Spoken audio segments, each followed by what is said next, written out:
Okay, let's unpack this. We are taking a really close look at Ben & Jerry's Homemade Holdings, Inc. We're going to analyze, its origins, its very unusual dual business model. Which is really the core of it all. It is. Commerce on one side and this really aggressive social activism on the other. And then, of course, the product innovations and, most critically, the intense corporate conflicts. Right, the legal battles that have pretty much dominated the brand's existence ever since the big acquisition. And it's so important to frame this correctly. We're not just talking about a successful ice cream company here. No, not at all. We are looking at a unique entity that started as just, a single parlor in Burlington, Vermont, back in 1978. It's a very small beginning. A very small beginning, but one that consciously engineered itself to be both a multinational brand and at the same time, a powerful vehicle for social protest. That duality. That duality is everything. The commitment to profit and progress, it really defines every decision and every conflict that we're going to talk about today. Absolutely. So our mission here is to map out how that whole idea was conceived, how it operated through decades of just massive scaling. Right. And the specific, often really clever ways they use their product names, their flavors, to drive political messaging.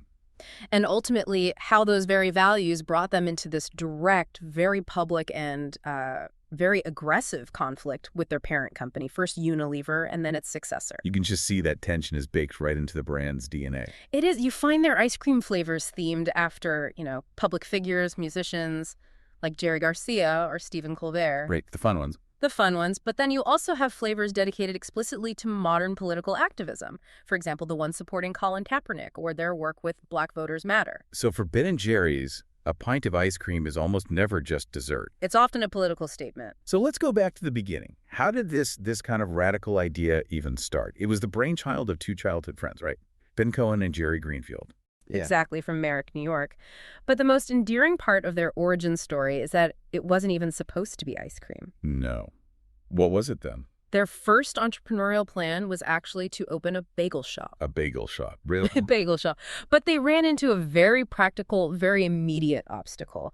The required bagel making equipment was just too specialized and way too expensive for their starting budget. And thank goodness for that budgetary constraint, I guess. It pivoted them toward frozen desserts. It did, and they literally took a correspondence course from the Pennsylvania State University Creamery to learn the fundamentals of ice cream making. A correspondence course, so not even in person. Not in person. But the ultimate trademark of their product, the famous chunks, that was rooted not in some marketing plan, but in a physical limitation of one of the founders. That's right.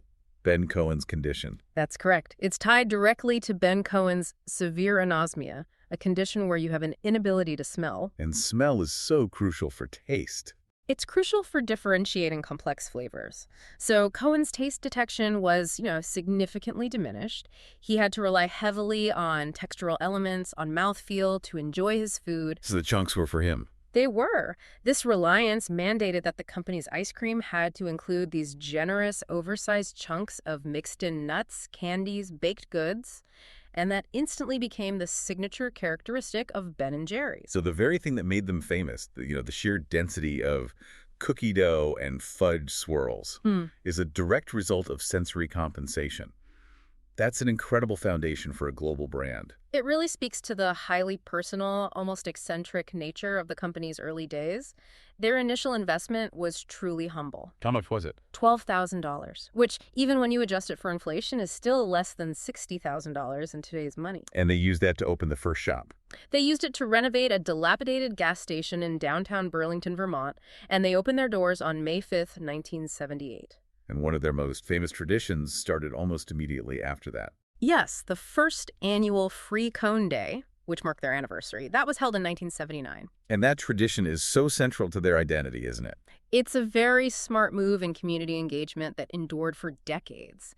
It only paused briefly between 2020 and 2023 because of the pandemic. It's a signal right from the start. It is. It signals they intended to integrate themselves into the community through a gesture of generosity, establishing that concept of giving back, even with something small like a free scoop of ice cream. So moving into the 1980s, the challenge was, how do you go from being a beloved local parlor to a viable regional brand? That would require massive operational changes. The crucial pivot came in 1980. Cohen and Greenfield moved production out of the parlor. They rented space in an old spool and bobbin mill, and that's where they began the process of packing their ice cream into pint containers. And that's the moment of commercial scale-up. Exactly, moving beyond just serving cones to stocking retail shelves. And the very first Ben & Jerry's franchise opened shortly after that in 1981, not too far away in Shelburne, Vermont. Right, so that early expansion was very localized, but it demonstrated a clear, immediate intent to grow the business model beyond just Vermont. And growth requires two things: cash and attention. Their marketing campaigns were famously unconventional. They were. We see this in 1983 when they built the world's largest ice cream sundae in St. Albans, Vermont. That thing was huge. It weighed in at over 27,000 pounds. Yeah. It's hard to even imagine the logistics of that. It was pure showmanship, and that extended to their mobile marketing in 1986 with the launch of the Cowmobile. The Cowmobile. This was a modified mobile home painted in the classic Ben & Jerry's cow motif, which they used for a cross-country marketing drive, just distributing free scoops all across the country. And this is where we get one of those, wonderful, slightly tragic anecdotes from the source material. Right. The Cowmobile's fiery end. Indeed. 4 months into its cross-country journey, just outside of Cleveland, Ohio, the Cowmobile caught fire and it burned down completely. And the founders had a great line about it. They did. With their characteristic humor, they described the disaster as looking like the world's largest baked Alaska. That kind of creative failure and self-deprecation, it really became part of the brand's charm. By 1985, though, they realized they needed a permanent, high-volume production hub. And that led to the establishment of the Waterbury, Vermont factory. This facility is hugely important. It is. It still produces upwards of 350,000 pints of ice cream daily, and it's also the only Ben & Jerry's facility that's open for public tours. Which really cemented the brand's identity as being tied to its Vermont roots. Inextricably linked, even as it grew globally.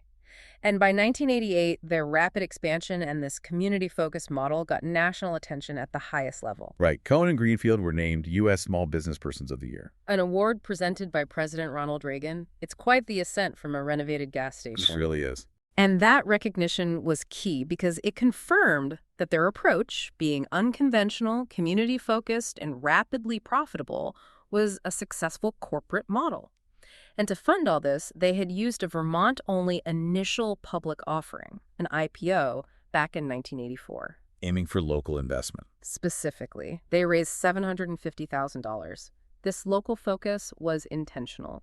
Now let's pivot to the component that truly defines their controversial existence: the social mission. This wasn't just, a marketing idea. It was a core structural element. The creation of the Ben & Jerry's Foundation in 1985 is the cornerstone of this commitment. And what's really significant is the mandatory financial commitment. How much was it? 7.5% of the company's annual pre-tax profits were dedicated to funding community-oriented projects. So that wasn't a discretionary budget item. No, it was a mandatory allocation written right into the structure of a rapidly growing publicly traded business. That is a substantial commitment for a young, expanding corporation. But their mission extended immediately into fighting competitors they saw as, corporate bullies. Yes. The sources detail their early, aggressive corporate conflicts with Pillsbury, which was the parent company of Häagen-Dazs. And this is a defining moment. It was. This is where Ben & Jerry's realized they could weaponize their activist identity against corporate power. They filed 2 lawsuits, one in 84 and one in 87. What was Häagen-Dazs trying to do? They were trying to use their market power to pressure shared distributors in Boston to limit Ben & Jerry's access to the market. And Ben & Jerry's didn't just fight this quietly through legal channels. Oh, no. They made it a public spectacle. How so? They launched a highly publicized campaign with the slogan, "What's the doughboy afraid of?" A direct shot at the Pillsbury mascot. So they framed it as a David versus Goliath battle. Exactly. Not a distribution dispute, but a fight between a socially conscious startup and a monolithic corporation trying to stifle competition. This taught them early on about the power of using PR and brand identity in corporate warfare. And beyond these corporate battles, they also took early, clear stances on ingredient sourcing. Yes, positioning themselves as favoring methods that were less chemically intensive. In 1989, Ben & Jerry's announced a public, firm opposition to the use of recombinant bovine growth hormone, or RBGH. Which is a genetically engineered hormone. Yes, sometimes given to cows to increase milk production. The company explicitly chose to avoid it, citing concerns over animal welfare and consumer health. It was an early indicator of their commitment to values-led sourcing. Perhaps the most famous and, well, ultimately unsustainable social policy they implemented was the internal wage cap. This policy was truly radical for its time. For several years, the company stipulated that no employee's rate of pay should exceed 5 times that of the entry-level staff. Do we have the specific numbers? We do. From 1995, entry-level workers were paid $12 an hour, which is about $25 an hour today. Meanwhile, the highest-paid employee, the COO, earned $150,000 annually. A 5-to-1 ratio. That is astonishingly small compared to typical corporate ratios. But that raises a huge question. How could a company aiming for rapid growth and needing high-level executive talent maintain that? And that is precisely the internal conflict that eventually doomed the policy. The sources confirm the 5-to-1 ratio policy ended in 1994. Why then? Specifically, it was when the company began a high-profile search for a new chief executive officer after Ben Cohen stepped down. They needed to find an executive with outside experience and to attract that caliber of talent, someone who commanded a much higher salary. They had to abandon the cap. So their philosophy clashed directly with the practical demands of a scaling, competitive business. Exactly. They even tried a creative search method, a "Yo, I'm your CEO" essay contest. I remember that. But they eventually hired Robert Holland Jr. in 1995. He only lasted 20 months, though, due to what were described as philosophical differences. So the struggle to integrate their unique ethos with standard corporate structures was evident even before the major acquisition. And that brings us to the monumental event. The landscape changed massively in 2000 when the ultimate corporate entity came calling. The Unilever acquisition. In April 2000, Ben & Jerry's sold to the British multinational giant Unilever for $326 million. Which, adjusted for inflation, is. It's equivalent to about $607 million today. And the sources are absolutely clear that this sale was contingent upon a foundational promise. A promise that would become the root of all the conflict to come. Yes. Unilever, in acquiring the company, explicitly agreed to carry on the tradition of engaging in critical global economic and social missions. They understood the brand's value was tied to its activism. Exactly. This promise of a degree of independence for the social mission side of the business became the critical legal and philosophical foundation that Ben & Jerry's would later leverage in court. What about the founders? What were their roles immediately after the sale? Their operational roles ended. Both Cohen and Greenfield remained employed at the company, mostly as public faces and consultants. But they had no operational or managerial responsibility. But Cohen stayed on the board. Crucially, yes. Ben Cohen retained a seat on the governing board of directors, which was instrumental in trying to ensure the brand's integrity was protected, and that led to the later legal challenges. Let's look at the early challenges under Unilever's ownership, which immediately tested the boundaries of that mission promise. One of the first major initiatives was a push for environmental packaging. In 2001, Ben & Jerry's in the U.S. fully transitioned to the eco-pint packaging. Made from unbleached paperboard. Exactly. The goal was to take a measurable step toward a totally biodegradable pint made without added chlorine, aligning with their green identity. But the sources note a significant reversal on this just 5 years later. What happened to the eco-pint? By 2006, they discontinued it entirely. The company cited very practical corporate realities, increasing supply, quality, and cost challenges. So global supply chain issues. The pragmatic economics of a global supply chain controlled by a massive entity like Unilever. They had to revert to a standard bleached paperboard container. It's a textbook example of a corporate ideal buckling under pressure. But despite these internal compromises, the brand continued its external activism. The environment remained a key public focus. Absolutely. Their activism continued to be creative and highly visible. In 2005, on Earth Day, they staged a major protest against a proposed Senate vote to open the Arctic National Wildlife Refuge to oil drilling. And their protest method was classic Ben & Jerry's. They hauled a massive 900-pound baked Alaska outside the U.S. Capitol building. The symbolism was clear. The Earth's melting ice and frozen reserves were at stake. I do appreciate that they continued their tradition of using monumental desserts as props for political connection. They also engaged in these clever public awareness campaigns about food safety. The 2009 Cyclone Dairy campaign is a standout example. They launched an elaborate campaign advertising milk products supposedly sourced exclusively from cloned cows. So they weren't actually selling milk from cloned cows. What was the real motive? The whole point was to generate massive media attention to raise awareness about the increasing, often unlabeled presence of products from cloned animals in American food. And to lobby for a tracking system. A mandatory national clone tracking system. On April 1st, they revealed the hoax with the message: "We believe you should have the right to choose which foods you eat." They leveraged their brand trust to push for government transparency. But at the same time they were lobbying for transparency from others, the company faced scrutiny about its own product labeling. This was driven by the Center for Science and the Public Interest. They challenged Ben & Jerry's to stop labeling your ice cream as all natural. Why? The group cited the company's use of chemically modified ingredients like high fructose corn syrup and alkalized cocoa. That's a big deal for a brand built on a natural image. It was a setback for their messaging, but they handled it pragmatically. In September 2010, Ben & Jerry's formally agreed to stop using the all-natural label.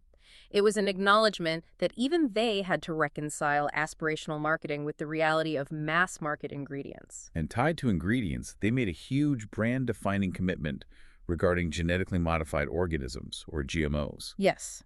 In 2013, Ben & Jerry's committed to converting all of their products to be GMO-free, and this commitment was explicitly made in support of mandatory GMO labeling legislation. They were putting their money where their mouth was, so to speak. Okay, let's transition to the most visible form of their political engagement, using the flavors themselves as direct vehicles for social and political commentary. But first, let's quickly confirm what people are actually buying most. As of 2020, we know the commercial giants. The website listed the top 3. In third place, chocolate fudge brownie. In second, the iconic Cherry Garcia. And number 1. Half-baked. Cherry Garcia has such a long legacy, named in 1987 for the Grateful Dead guitarist. It was fan-suggested, right? The most famous fan-suggested flavor, and it dominated the charts for over a decade. And if you visit a scoop shop, you might see the Vermonster. The legendary Vermonster. It is a spectacle. Served in its own proprietary bucket, it's 20 scoops of ice cream, 4 bananas, hot fudge, cookies, brownies. The caloric count is staggering. 14,000 calories? And 500 grams of fat. It's an exercise in delightful, almost shocking excess, but they cleverly turn this into a positive through the Vermonster Challenge. The charity event. An annual charity event where teams compete to finish it. It raises a lot of money for local charities. Okay, so that brings us to the bridge. While the Vermonster is about consumer delight and charity, the brand soon turned that same creative energy towards specific political advocacy. Let's start with same-sex marriage. Their support for same-sex marriage is one of the most consistent uses of their flavor mechanism. When Vermont legalized it in 2009, they immediately renamed Chubby Hubby to Hubby Hubby. And the packaging was very direct. Not subtle at all. An illustration of 2 men in tuxedos getting married under a rainbow. And they did this in the UK as well. They did. In 2012, to support equal marriage rights there, they renamed Oh, My Apple Pie to Appleway Ever After with a gay couple on the tub. And then, after the U.S. Supreme Court ruling in 2015, they renamed Chocolate Chip Cookie Dough to I Dough, with proceeds going to the Human Rights Campaign. Exactly. This shows a real willingness to sacrifice flavor continuity for timely political messaging. And it goes beyond marriage equality. Their flavor activism covers a whole political spectrum. The pattern goes way back. In 2007, they launched Stephen Colbert's Americone Dream. Then in 2008, Yes Pecan, referencing Barack Obama's victory, with proceeds going to the Common Cause Education Fund. And this practice continued directly into opposing subsequent administrations. Absolutely. When Donald Trump was president, they released Pecan Resist in October 2018.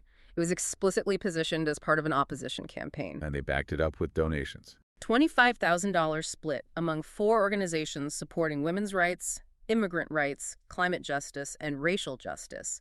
The flavor name was the Policy Stance. They also focused on domestic issues like voting rights. That was the Changes Brewing flavor, which was rebranded in 2022 to highlight the power of Black voters and support the organization Black Voters Matter. This global activist approach even saw them push for action on international issues, like climate change. Yes, in 2015, they released Save Our Swirled, time to call for aggressive action at the Paris Climate Conference.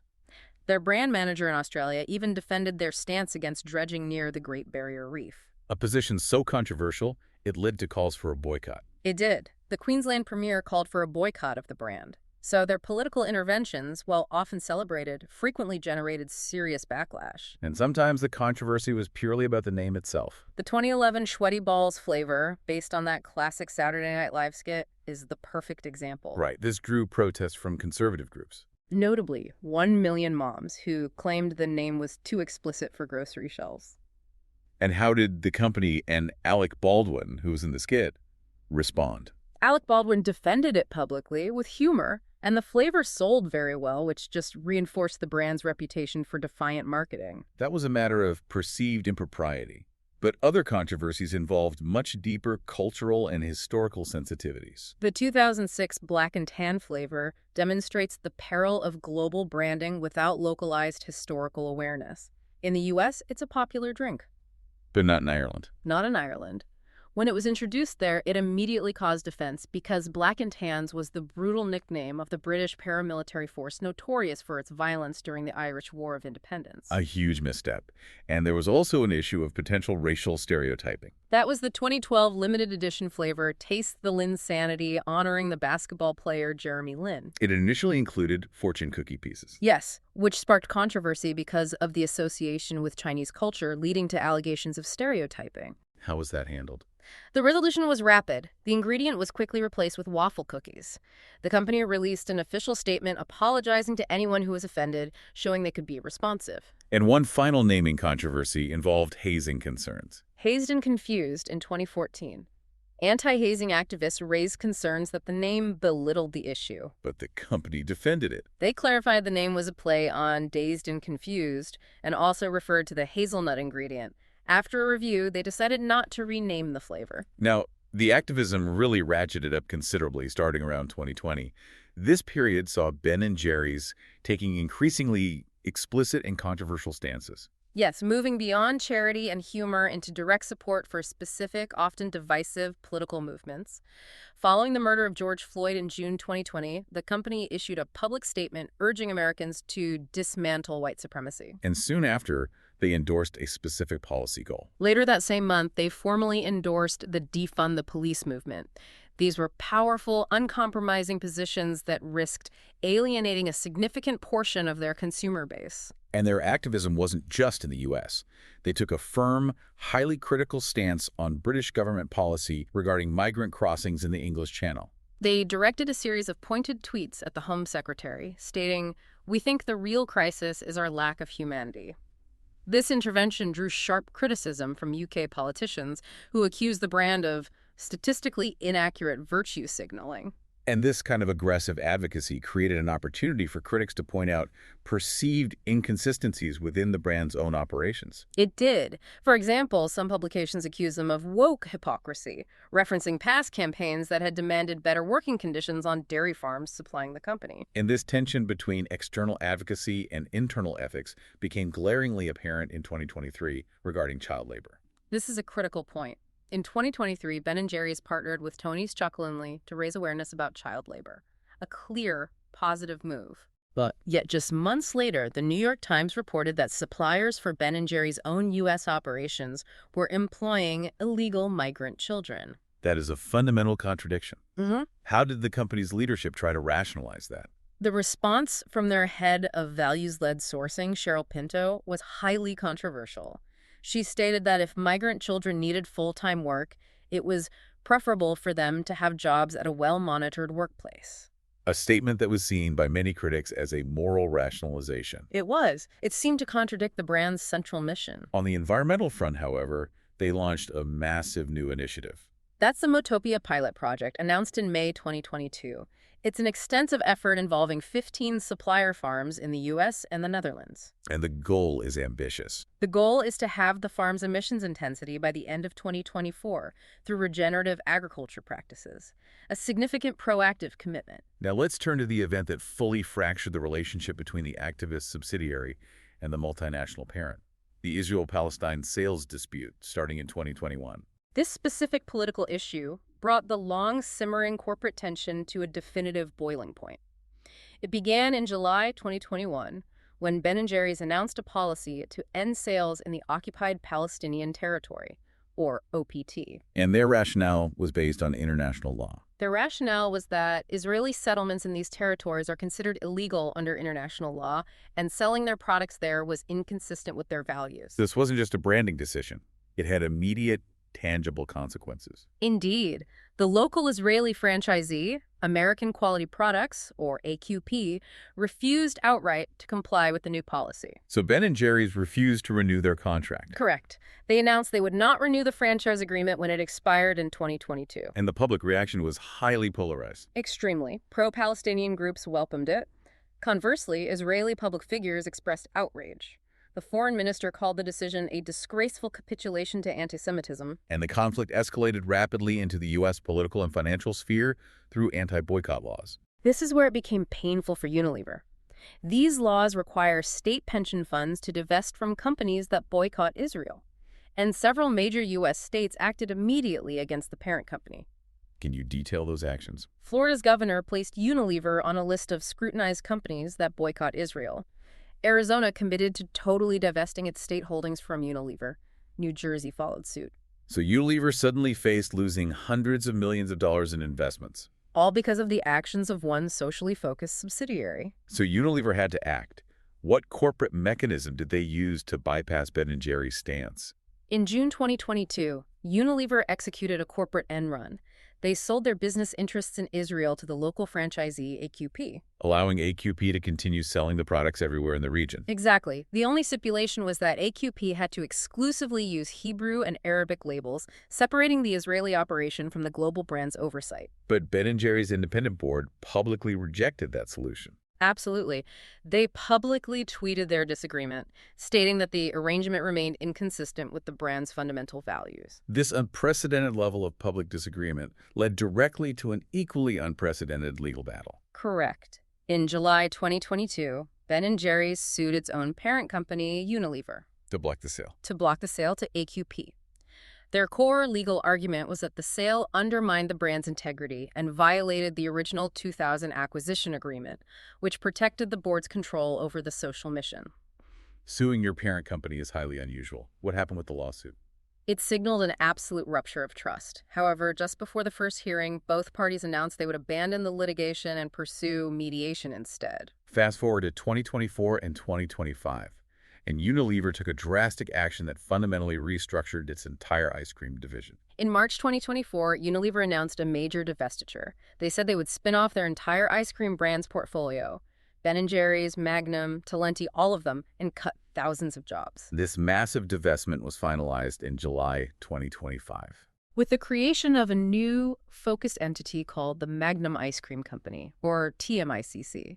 But crucially, even this didn't resolve the tension. The conflict persisted, leading to severe allegations of corporate censorship. That's right. In March 2025, the independent board of Ben & Jerry's filed a formal complaint. They accused Unilever of violating the 2000 merger agreement, protecting their independence. And they alleged the CEO was unlawfully removed. Yes, CEO Dave Stever. They claimed he was removed in retaliation for the company's ongoing social and political activism. And the complaint detailed how Unilever allegedly blocked the company's ability to act. Give us the specifics. The list is extensive. The board claimed Unilever prevented Ben & Jerry's from posting on social media in support of Palestinian refugees, the First Amendment rights of student protesters, and calling for a ceasefire in the Gaza war. And they blocked donations. They alleged Unilever blocked donations to two organizations, Jewish Voice for Peace and the Council on American-Islamic Relations. And finally, they claimed Unilever blocked posts opposing Donald Trump's second presidential agenda. This goes far beyond general corporate guidance.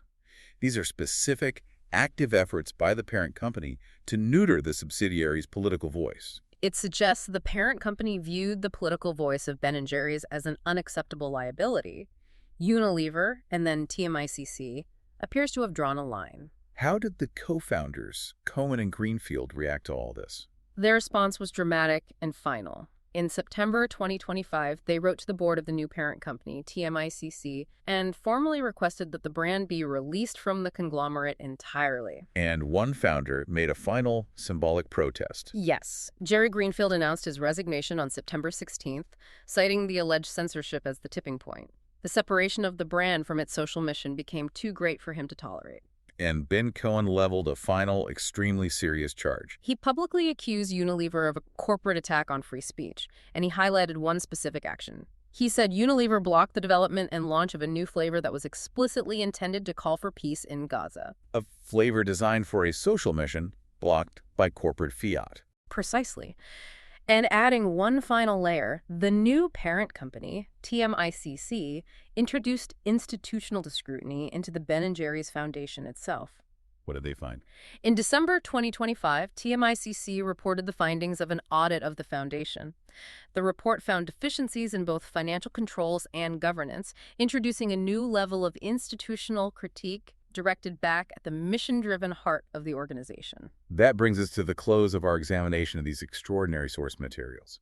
What we've explored today is this relentless, persistent struggle between a company founded on a genuine, activist social mission and the pragmatic, often rigid demands and controls exerted by its massive multinational parent company. The journey of Ben & Jerry's really demonstrates that the legal mechanisms put in place to protect independence, the independent board, the explicit promises, were insufficient to prevent years of conflict. The sheer financial muscle of the parent company ultimately constrained the radical voice of the subsidiary. It raises a profound question about the viability of integrating a truly radical, mission-driven business model into a large global corporate structure. Can a brand remain fundamentally anti-establishment after it becomes part of the establishment? Indeed. Considering the extreme legal and corporate actions taken by both sides, the lawsuits, the divestments, the censorship claims, the provocative question for you, the listener, to mull over is this. If the legal framework of the 2000 sale failed, how might a brand manage to maintain genuine radical independence? That is, the right to take controversial, value-driven political stances that may cost the parent company millions, while simultaneously operating as a subsidiary within a massive global conglomerate. Thanks for listening.